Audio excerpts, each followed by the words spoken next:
You are listening to the Galactic Guide for Anvil Aerospace. Anvil Aerospace is one of the earliest Terran success stories. Founded in 2772, Anvil has been reliably delivering military-grade equipment to the UAE Navy for almost 2 centuries. The initial Anvil Skunk Works facility was located in the Nova Kiev, Terra, and the company's headquarters are still there today.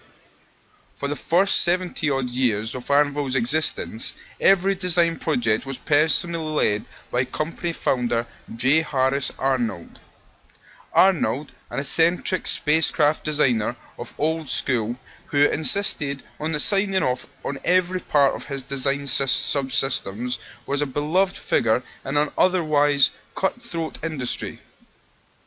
Today, Anvil has factories on 36 UAE core worlds, but continues to source all systems itself and requires that the standing CEO sign off on every spacecraft alteration.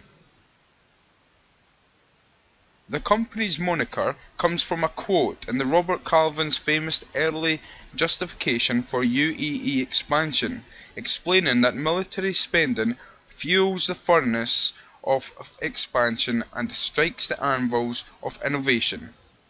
There is little argument. Fueling the furnaces of expansion is exactly what Anvil has been doing since day one.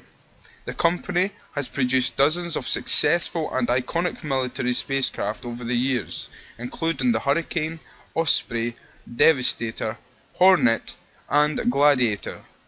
No military campaign in the last 2 centuries has been launched without Anvil spacecraft in the forefront, and no carrier in UAE space today operates without at least a squadron of Anvil-designed fighters. In fact, Anvil designs have historically scored more space-to-space kills than any other military spacecraft. Hornets in particular have destroyed more enemy hardware, measured in star credits, than all other current Navy space fighters designed combined. Anvil's civilian line is relatively new, a decision that many at the company initially resisted. The general feeling was that producing civilian-grade versions of dedicated military spacecraft would dilute the brand. Anvil's carefully maintained position as the tip of the spear would be in danger.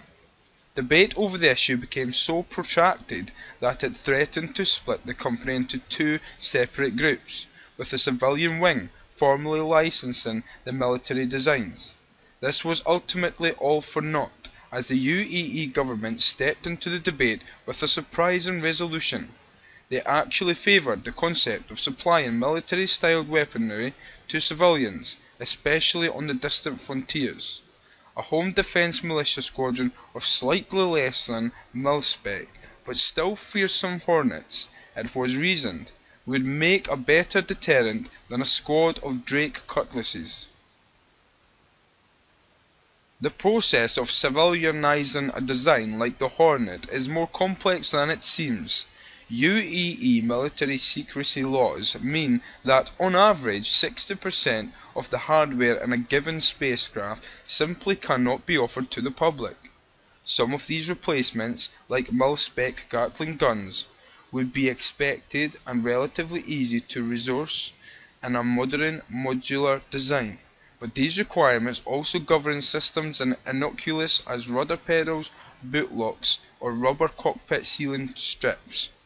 Design teams must effectively work double-blind, replacing existing systems without being given access to the military equivalents. In some cases, designers must reconstruct subsystems based solely on publicly available holographs, while the teams that designed the original systems operate next door, wholly unaware. Civilianising top-of-the-line military spacecraft is a frustrating process, but one that has proved ultimately valuable for Anvil.